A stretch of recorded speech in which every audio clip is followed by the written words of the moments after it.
Hello everyone, welcome back to you all SST classes of RDS group of schools. This video is for class 7th and today I will continue chapter 1, tracing changes through thousands years in history. So students, we discussed in a previous day about the maps like Iranis. Okay, so हमने क्या देखा कि जो maps थे अरब के जो लोग थे, अरब के और जो लोग थे उन लोगों ने क्या किया कि उनके मैप की अगर हम बात करें तो उसमें रीजन्स जो थे वो डिफरेंट एरियाज़ में थे, लेकिन वो बहुत ही लेंदी वे में थे. बट उसके बाद जो आफ्टर ओवर द पीरियड्स की बात करें तो मैप का जो साइज़ था उसमें भी चेंजेस हमें देखने को मिले. So now let's start next topic and also the part 2, new and old terminologies. So new and old terminologies में क्या क्या चीज़ें थीं, किस तरह से जो चीज़ें थीं वो कैसे न्यू ओल्ड टर्मिनोलॉजी थी और उसके साथ ही साथ न्यू टर्मिनोलॉजीज़ कैसे आई. If the so let's start students. If the context in which information is produced changes with time, what about language and meanings? अगर कॉन्टेक्स्ट की बात करें तो इसमें जो इन्फॉर्मेशंस थी वो प्रोड्यूस हुई और ये चेंजेस टाइम के साथ हुए. What about लैंग्वेज अब लैंग्वेज का क्या हुआ एंड मीनिंग्स क्या थी उसकी. Historical records exist in a variety of languages which have changed considerably over the years. Historical records जो थे वो एग्जिस्ट हो रहे थे डिफरेंट वेराइटी ऑफ लैंग्वेजेस के साथ जो चेंज हो रहे थे and considerably over the years, जो समय के साथ क्या हो रहे थे, बदलते जा रहे थे. Medieval Persian, for example, is different from modern Persian. ये हमने देखा मिडीवल पर्सियन की बात करें तो मिडीवल पर्सियन में कुछ चीज़ें थीं जो कि कैसी थीं, इसमें have considerably over the medieval Persian for example is different from modern Persian. Persian एक व्हील होती है क्लास, ठीक है, आपने देखा भी होगा कि जो मिडीवल पर्सियन थी वो कैसी थी, मॉडर्न पर्सियन से डिफरेंट थी. The differences is just not with regard to grammar and vocabulary, the meaning of words also change over the time. तो इसमें क्या डिफरेंसेस देखे हमने, इसमें कोई भी डिफरेंसेस देखा जाए तो नहीं है, लेकिन क्या है, इसकी ग्रामर और वोकैबुलरी में कोई भी चेंजेस नहीं दिखाई देंगे, लेकिन इसकी जो मीनिंग्स होंगी वो क्या होगी, समय के साथ बदल जाएगी. Take the term Hindustan example for today class Hindustan की बात हो रही है, हिंदुस्तान वर्ड आ रहा है, ठीक है. एग्जाम्पल के बेसिस पर हम देखें तो today we understand it as India, the modern nation state. When the term was used in the 13th century, Minhaj-e-Siraj, a chronicler who wrote in Persian, he meant the areas of Punjab. Okay class अभी हमने देखा इसमें जो Hindustan word का use किया गया है, ठीक है, हिंदुस्तान टर्म है. For example today we understand it is as India. आज के समय में हम इसे किस नाम से जानते हैं, इंडिया नाम से जानते हैं. द मॉडर्न नेशन और मॉडर्न नेशन स्टेट्स जो हैं उसके नाम से जानते हैं. When the term was used in the 19th century, जब ये टर्म 13th सेंचुरी में यूज़ किया जाता था तो ये मिनहाज सिराज जो कि एक क्रॉनिकलर थे. Class what is the mean of chronicler. Chronicler means analyst और हिस्टोरियन. ओके, तो ये जो हिस्टोरियंस थे इनके द्वारा ये किस में लिखा गया, पर्सियन में लिखा गया। In which language class, Persian. He mean the areas of Punjab, इसका मतलब क्या था, Punjab, Haryana and the lands between the Ganga and Yamuna, यानी कि पंजाब, हरियाणा और गंगा और यमुना के बीच का area. He used the term in a political sense for lands that were a part of dominions of the Delhi Sultan, और जो इसके पार्ट्स थे, ओके क्लास, इसके जो मेन पार्ट्स थे, ही यूज़ द टर्म, ये टर्म जो यूज़ किया गया वो पॉलिटिकल सेंस में यूज़ किया गया लैंड के लिए। There were a part of the dominions of Delhi sultan, और ये डोमिनियन जो था ये दिल्ली सुल्तान के बेसिस पर था। The areas included in this term shifted with the extent of the sultanate, जो एरियाज़ थे इसमें कौन से एरियाज़ थे, शिफ्ट किए गए थे उन एक्सटेंट्स के साथ ऑफ द सल्तनत, यानी कि जो सल्तनत थी उस टाइम की। But the term never included south India, लेकिन ये टर्म कभी भी साउथ इंडिया में यूज़ नहीं किया गया। By contrast in the early 16th century, Babur use Hindustan to describe the geography. Okay, इस कंट्रास्ट के अकॉर्डिंग जो अर्ली 16th century था, ओके, अर्ली 16th century में बाबर ने हिंदुस्तान का यूज़ जो किया उसे जोग्राफी के साथ डिस्क्राइब किया। द फौना, अब देखिए जोग्राफी थी उसमें, फौना यानी कि फौना, फ्लोरा फौना पढ़ा है आपने, ठीक है, वनस्पति हो गई आपकी जो एनिमल से रिलेटेड है, ठीक है, और द कल्चर यानी संस्कृति, वहाँ के रहने वालों की संस्कृति उस प्रदेश के, ठीक है, as we will see later, और इसे हम बाद में देखेंगे इस चैप्टर में। This was somewhat similar to the way और द 14th century पोएट अमीर खुसरो, कि सिमिलरली अमीर खुसरो ने भी इसका यूज़ किया। ओके क्लास, कौन सा वर्ड था, वर्ड था हिंद, हिंद नाम का जो वर्ड था वो इसने यूज़ किया। While the idea of a geographical, और जबकि ये जो आइडिया था जोग्राफिकल का और कल्चरल एंटिटी जो थी इंडिया की, वो इंडिया की ही तरह थी जो एग्जिस्ट कर रही थी। The term Hindustan did not carry the political and national meanings, तो ये जो टर्म है हिंदुस्तान, ये पॉलिटिकल और नेशनल मीनिंग के साथ कैरी नहीं किया गया, which we associate with it today, जो आज भी एसोसिएट यानी कि इसकी नेशनल मीनिंग जो है वो एसोसिएट किया जाता है। Historians today have to be careful about the terms they use because they mean different things in the past. Take for example a simple term foreigner. Historians ने, आज के जो हिस्टोरियंस हैं बहुत केयरफुल हैं इन टर्म्स को लेकर के और इसका यूज़ करते हैं because they mean different things in the past. क्यों? क्योंकि उन्होंने पास्ट में बहुत सारी डिफरेंट थिंग्स देखी हैं। आइए एक एग्जांपल लेते हैं हम इसमें। A simple term like foreigner, एक सिंपल वर्ड है foreigner, it is use today to mean someone who is not an Indian. Means foreigner word का जो यूज़ किया जाता है प्रेजेंट टाइम में, उसे हम क्या समझते हैं? इट मीन्स दैट कि वो हमारे इंडिया का नहीं है, यानी कि वो एक इंडियन नहीं है। Is that clear class?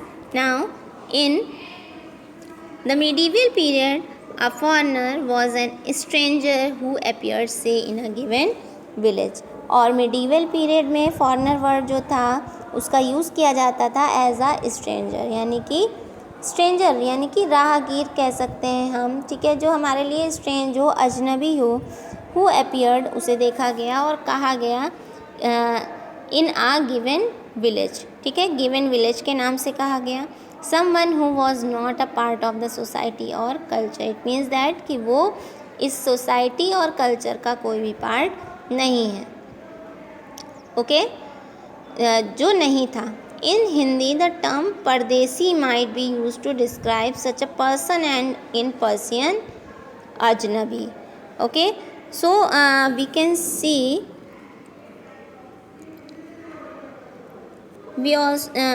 you also listen to the other members okay, and other people. What is the Hindi term?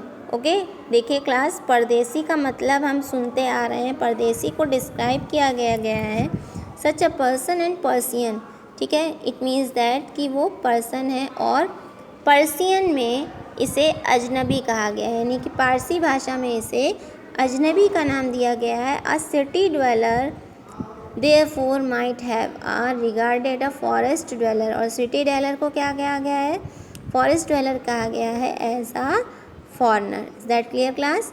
But two peasants यानी कि लेकिन दो किसानों जो हैं living in the same village, अगर एक ही विलेज में है, वर नॉट अ फॉरनर, वो फॉरनर नहीं कहलाते, वो एक दूसरे के लिए फॉरनर नहीं होते। Even though they might have had different religious और कास्ट बैकग्राउंड, तो ये किससे डिफरेंट रिलीजियस और कास्ट बैकग्राउंड से बिलोंग करते हैं। Now next topic is historians and the sources. अब हिस्टोरियंस एंड द सोर्सेस क्या है? यानी कि इतिहासकार और उनके जो सोर्सेस थे कि उन्होंने किस टाइप के सोर्सेस का यूज़ किया। Now historians use different types of sources to learn about the past depending about the period of their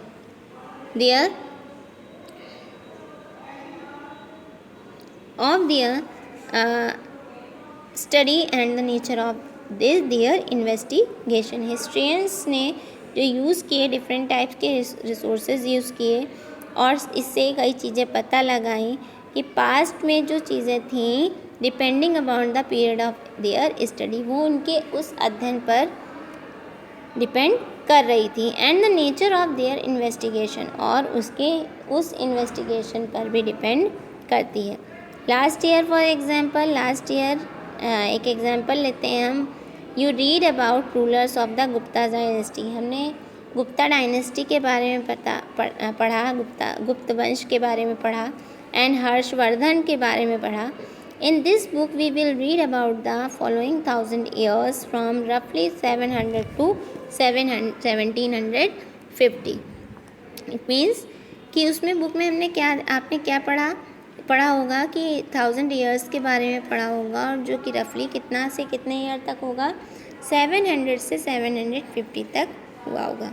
You will notice some continuity in the sources used by historians for the study for this period. आपने ये भी notice किया होगा कि जो sources की continuity है वो यूज़ हो रही है उन हिस्टोरियंस के द्वारा, किस चीज़ के लिए?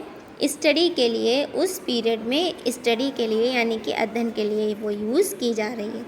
They still rely on coins, inscriptions, architecture and textual records for information, और स्टिल ये रिलाई भी किया गया कि जिसमें कॉइन्स हो गए, इंस्क्रिप्शंस हो गया, आर्किटेक्चर हो गया, जो एक टेक्स्ट रिकॉर्ड और टेक्सचुअल रिकॉर्ड यानी कि टेक्स्ट बुक में जो रिकॉर्ड्स हैं उसके इंफॉर्मेशन के लिए यूज़ किया। But there is also considerable discontinuity, लेकिन ये कैसे कंसिडर की गई चीज़ें? ये कॉन्टीन्यूसली नहीं रही, डिसकंटिन्यूटी में हो गई।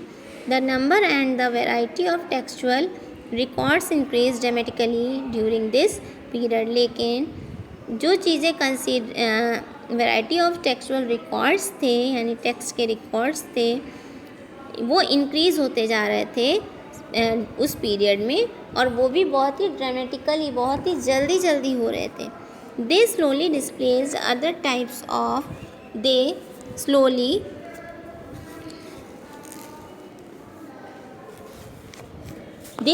डिस्प्लेस, और धीरे धीरे ये डिस्प्लेस होते चले गए अदर टाइप्स ऑफ वे में, और इंफॉर्मेशन अवेलेबल कराते गए।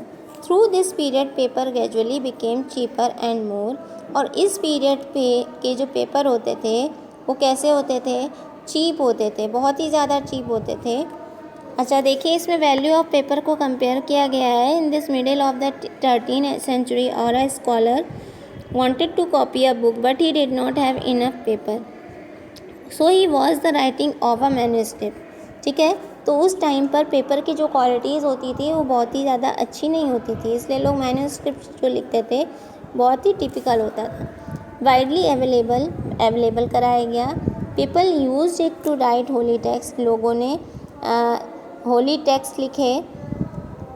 क्रॉनिकल्स ऑफ रूलर्स, क्रॉनिकलर्स यानी कि हिस्टोरियंस जो थे रूलर्स के। लेटर्स और teachings of saints, letters and teaching of saint, पत्र और संतों की विचारधाराएँ, टीचिंग्स उनकी। Petitions and judicial records and for registers of the accounts and taxes, और रजिस्टर्स अकाउंट और टैक्सेस के लिए क्या रखा जाता था, रजिस्टर्स का यूज़ किया जाता था। अब देखिए मैन्युस्क्रिप्ट। क्लास मैन्युस्क्रिप्ट की बात हो रही है। मैन्युस्क्रिप्ट क्या है? लिसन क्लास, मैन्युस्क्रिप्ट एक वर्ड आया है। Manuscript were collected by wealthy people. Manuscript का जो यूज़ किया जाता था, जो समृद्धशाली लोग होते थे, रूलर्स होते थे, मोनेस्ट्रीज और टेम्पल्स होते थे, उनमें यूज़ किया जाता था। They were planned in libraries and archives. Archive means class library, ठीक है। These manuscripts and documents provide a lot of detailed information. अच्छा, इसमें क्या होता था कि इन प्लेसेस में लाइब्रेरीज और जो कलेक्शन होता था चीज़ों का वो इसी में होता था। These manuscript and documents provide a lot of detail. अब ये जो मैन्युस्क्रिप्ट होती थी और जो डॉक्यूमेंट्स होते थे ये डिटेल में इंफॉर्मेशन देते थे हिस्टोरियंस को, but they are also difficult to use, लेकिन इसे यूज़ करना बहुत डिफ़िकल्ट होता था। There were no printing press in these days too so scribes copied. अब उस टाइम पर प्रिंटिंग प्रेस जो होती थी, प्रिंटिंग प्रेस तो थी नहीं उस टाइम पर, ठीक है, इसलिए जो स्क्राइब्स होते थे वो कॉपी किए जाते थे मैन्युस्क्रिप्ट में, किससे, बाय हैंड किए जाते थे। If you have ever copied a friends homework, और अगर कभी भी फ्रेंड्स के होमवर्क की कॉपी बनानी होती थी, you will know that this is not a simple exercise. तो ये एक सिंपल एक्सरसाइज, सिंपल वर्क नहीं होता था। As a result there are friends hand writing and are force to guess what is written. अच्छा, और अगर इसे फ्रेंड्स से की हैंड राइटिंग में लिखाया भी जाता था तो उसे फोर्स करना पड़ता था कि वो इसे अच्छे से लिखे। As a result there are small but significant. अब इसका परिणाम क्या हुआ, ये बहुत ही छोटा था लेकिन क्या था, बहुत ही महत्वपूर्ण था। In your copy of your friends work, और जो कॉपी होती थी वो फ्रेंड्स वर्क का ही कॉपी होता था। Manuscript copying is somewhat similar as scribes copied manuscripts then, यानी कि इसका रिज़ल्ट क्या हुआ, जो चीज़ें छोटी होती थी, सिग्निफिकेंट डिफरेंसेस होते थे उनमें, यानी कि बहुत ही महत्वपूर्ण होती थी चीज़ें। In your copy of your friends work, manuscript copying is somewhat similar. Manuscript की जो कॉपी होती थी वो लगभग सिमिलर होती थी एज स्क्राइब्स कॉपीड मैन्युस्क्रिप्ट्स। जो स्क्राइब्स होते थे वो मैन्युस्क्रिप्ट में क्या किए जाते थे, मैन्युस्क्रिप्ट में कॉपी किए जाते थे। They also introduce small changes. इसके अलावा कुछ और भी चेंजेस हुए जो इधर हैं। A sentence there, these small differences due over centuries. और धीरे धीरे ये छोटी छोटी डिफरेंसेस जो थे ये डिफरेंट सेंचुरीज में कॉपी की जाने लगी। until manuscripts of the same text became substantially different from one another। यानी कि जो ये मैन्युस्क्रिप्ट था, ओके क्लास, कॉपी करने के लिए, तो ये कुछ टेक्स्ट बुक्स जो थी वो सब्सटेंशियली डिफरेंट थी एक दूसरे से। This is a serious problem. अब ये जो प्रॉब्लम थी ये बहुत ही सीरियस प्रॉब्लम थी, because this is serious problem because we rarely find the original manuscript. ये एक सीरियस प्रॉब्लम थी, क्योंकि जो ओरिजिनल मैन्यूस्क्रिप्ट था वो हर दिन अवेलेबल यानी कि ढूंढा नहीं जा सकता था। We are totally dependent upon the copies, और हम किस पर डिपेंडेंट थे? कॉपीज़ पर डिपेंडेंट थे। And made by letter scribe, और बाद में इसे स्क्राइब जो थी इसकी कॉपी बना दी गई। As a result historians have to read different author different manuscript versions of the same text to guess what the author had originally written। अब ये ढूंढ पाना बहुत ही टास्क हो जाता था बड़ा, कि totally dependent upon the copies, कि सभी कॉपीज़ पर ही डिपेंडेंट थे। बाय लेटर स्क्राइब्स, इसके बाद स्क्राइब्स पर हो गए। अब इसका रिज़ल्ट क्या निकला कि जो हिस्टोरियंस थे उन्हें ये मैन्यूस्क्रिप्ट पढ़ने में, मैन्यूस्क्रिप्ट के वर्जन को पढ़ने में बहुत डिफ़िकल्टीज़ होने लगी, और जो कि डिफरेंट थी चीज़ें। Of the same text to guess what the author had originally written, और ये गेस कर पाना मुश्किल था उस टेक्स्ट में कि ये किस ऑथर ने ओरिजिनली लिखी है। Now on occasion authors revise their chronicles at different time। अब ये ओकेज़न जो था ऑथर्स का, ये रिवाइज हो रहा था यानी कि एट डिफरेंट टाइम, समय के साथ। Then 14th century chroniclers Ziauddin बरानी road his Chronicle first in 1356। तो 14th century में है जो क्रॉनिकलर थे यानी कि हिस्टोरियंस थे, ज़ियाउद्दीन बरानी ने एक हिस्ट्री लिखी। फर्स्ट ये 1356 में लिखी गई। अनदर वर्जन इसका 2 साल बाद आया। The two differ from each other, जो कि एक दूसरे से डिफरेंट थी। But historians did not know about the existence, लेकिन जो ये हिस्टोरियंस थे ये नहीं जानते थे इन एग्जिस्टेंस के बारे में। Means of the first version until the 1960, और इसका फर्स्ट वर्जन जो था यानी कि इसके 2 डिफरेंट वर्जन थे उस हिस्टोरियन के अकॉर्डिंग 1356 में, और अनदर वर्जन दो साल बाद हुआ। अंटिल ये वर्जन 1956 में एग्जिस्ट किया गया फर्स्ट वर्जन जो था। It remain lost in large library collection, जो ये लाइब्रेरी, बहुत बड़ी लाइब्रेरी में जो कलेक्शन था ये रिमेनली क्या हो गया था? लॉस्ट हो गया था, यानी कि हो चुका था। So I hope everybody is have understood this part. So watch video carefully and also read chapter and other topics also। And students, complete your previous work like geography and civics, and also do activity in very neat and clean way। Is that clear class? Now thank you and have a nice day everyone।